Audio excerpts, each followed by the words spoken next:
Voici tout ce que vous ignorez, et la véritable histoire cachée.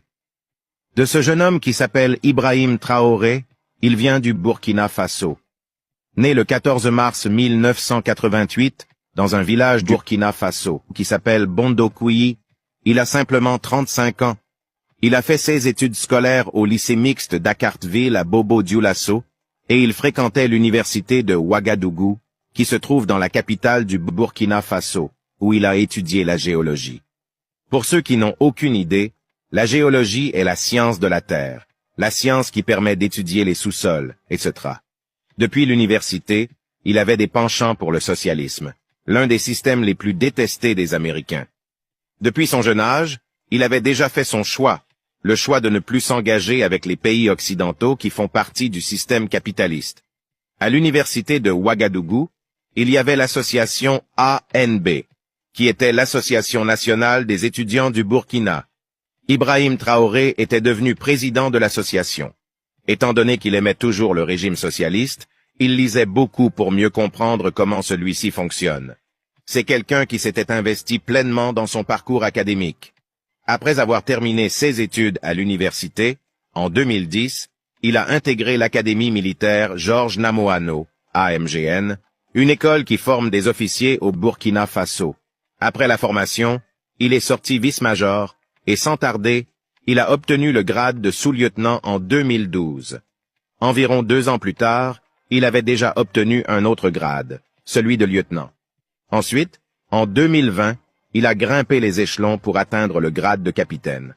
Plus récemment, en 2022, Paul-Henri Sandaogo Damiba, qui était le président du Burkina, lui a confié le poste de chef de l'artillerie au 10e régiment de commandement d'appui et de soutien dans l'armée. Cette base se trouvait dans la ville de Kaya, à environ 2 heures de route de la capitale du Burkina. À ce moment-là, il travaillait constamment sur le terrain. Il a participé à plusieurs opérations militaires importantes, montrant ainsi sa bravoure. Il a combattu contre le groupe rebelle de la ville de Djiba. Il avait également participé à l'opération Otapoanou. Les résultats de ces missions prouvent qu'Ibrahim est un homme courageux avec de nombreuses tactiques. En janvier 2022, les hauts gradés du Burkina ont créé le MPSR, le Mouvement patriotique pour la sauvegarde et la restauration, un comité militaire. Paul-Henri Damiba était à la tête de ce mouvement. Ce dernier a réussi un coup d'État, renversant Rochmark Christian Kaboré, qui était le président du Burkina, et Henri Damiba a pris le pouvoir. Ibrahim Traoré faisait partie du MPSR qui a aidé Damiba à réaliser le coup d'État pour prendre le pouvoir. Ibrahim Traoré est devenu président du MPSR, le mouvement de sauvegarde et de restauration.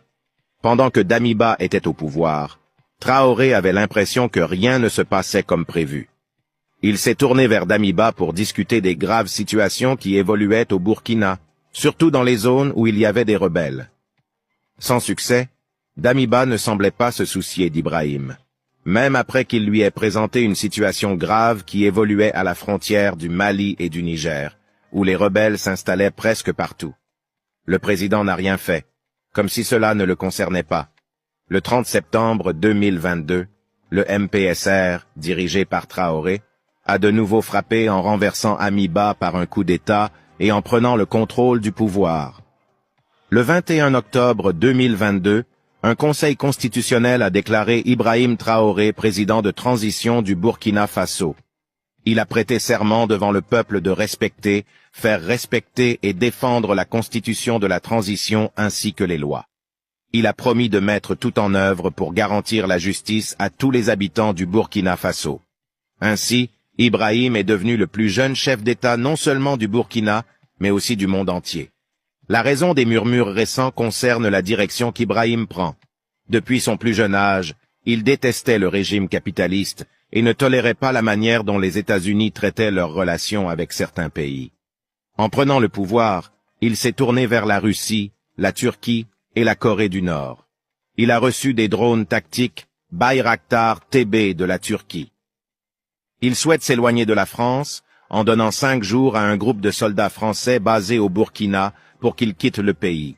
Il a déclaré vouloir établir de nouvelles relations et partenariats pour son pays, car les relations avec la France et les États-Unis n'ont rien apporté de positif. En juillet 2023, Traoré s'est rendu en Russie pour participer au 2e sommet Russie-Afrique.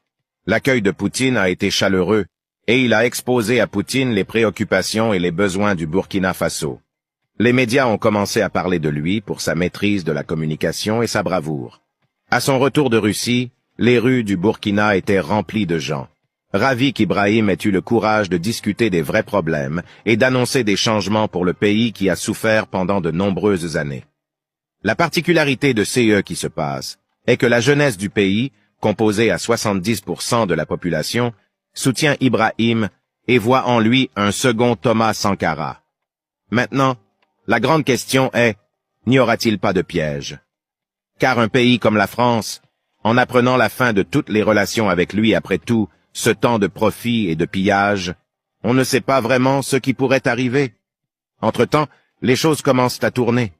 On dirait que le ciel apporte enfin les vrais rayons de soleil à l'Afrique, car ce n'est pas seulement le Burkina qui souhaite tourner le dos à ces pays qui ont à leur tête des leaders de pacotille.